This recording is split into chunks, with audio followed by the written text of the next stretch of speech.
Present Purandeswari గారికి మంట పెట్టిన ఓ నేత. బట్ ఆయన్నే లిస్ట్‌లో నుంచి ఔట్ అయిపోయారు. అసలు ఆ నేత ఎవరు? ఎందుకు మంట పెట్టాల్సొచ్చింది? ఏమైంది అసలు కార్యక్రమం ఏం జరిగిందక్కడ?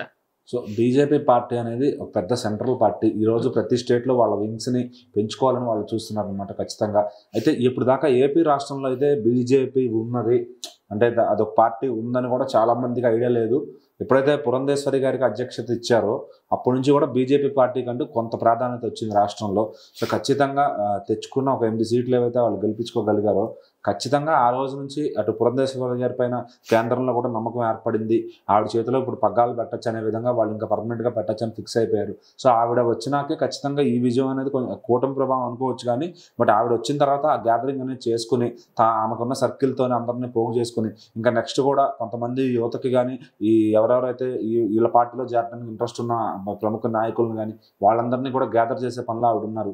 అట్లనే పార్టీని మరోసారి నెక్స్ట్ ఎలక్షన్ జరిగినప్పుడు మరింత బలపరుచుకునే పనిలో అయితే ఆవిడున్నారనమాట.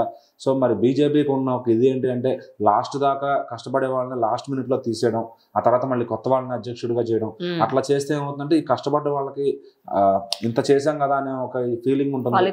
ఫలితం లేకుండా పోతుందనమాట. లాస్ట్ టైం అట్లనే తెలంగాణలో బండి సంజయ్ గారు ఎట్లయితే అందరినీ ఒక చోటుకు చేర్చారో, తర్వాత అట్లా చేసిన తర్వాత ఆయన పక్కకి తప్పించడం జరిగింది. సో, మరి పురంధేశ్వరి గారు కూడా ఇప్పుడు కష్టమైతే పడుతున్నారు కానీ, ఆ నెక్స్ట్ టైంకి అంతమందిని తీసుకొచ్చే టైంకి, ఎలక్షన్ టైంకి మళ్ళీ ఆవిడని తొలగించి వేరే వాళ్ళని చేస్తారేమో అనే భయం కొంతమందిలో ఉందన్నమాట.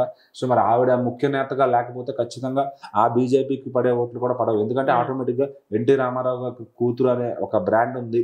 సో, అట్లానే బీజేపీలో ఎప్పటి నుంచో నిలబడ్డారు అనే ఒక బ్రాండ్ ఉంది కాబట్టి, ఖచ్చితంగా ఆమె అంతమందిని నిలబెట్టినా కూడా వాళ్ళు గెలిచే ఛాన్స్ 100% ఉందన్నమాట. ఆమెను తీసేసే అంత ఆలోచన ఎట్లాగో బీజేపీకి ఉండదు. బికాస్ తెలంగాణ రాష్ట్రంలో కూడా ఆమె కష్టపడ్డారు. బట్ ఏపీలో ఆమె కష్టానికి ఫలితం దక్కింది. అక్కడ 10 సీట్లు ఏవైతే వాళ్ళకి గెలిచారో దాంట్లో 90% ఈ మీదే హక్కు ఉంది. ఆ 10% కూడా జనసేనకి, అదేవిధంగా టీడీపీని చూసి ఇచ్చారు. నిజంగా బీజేపీ ఒంటరిగా ఆ పరిస్థితులను అట్లా కూడా గెలిచే వాళ్ళనే అనుకోవచ్చు ఒక విధంగా. అంటే ఇప్పుడు ఆమె రావడం కూడా ఒక ఇది, ఎందుకంటే ఆమెకంటూ కొంత బలగం అనేది ఉందన్నమాట ఆంధ్ర రాష్ట్రంలో. సో, ఇప్పుడు ఎలాగైతే ఒక ఎన్టీఆర్ గారి అల్లుడికి చంద్రబాబు గారికి ఎట్లా పట్టం కడుతున్నారో, సో మరి ఎన్టీ రామారావు గారి అభిమానులు కొంతమంది కూతురికి కూడా ఇట్లా అభిమానులు ఉంటారు. అలాగే కొడుకు బాలకృష్ణ గారికి కూడా అభిమానులు ఉంటారు. అందుకే ఆయన హిందూపూర్లో అంత ఘన విజయం సాధిస్తున్నారు అనమాట.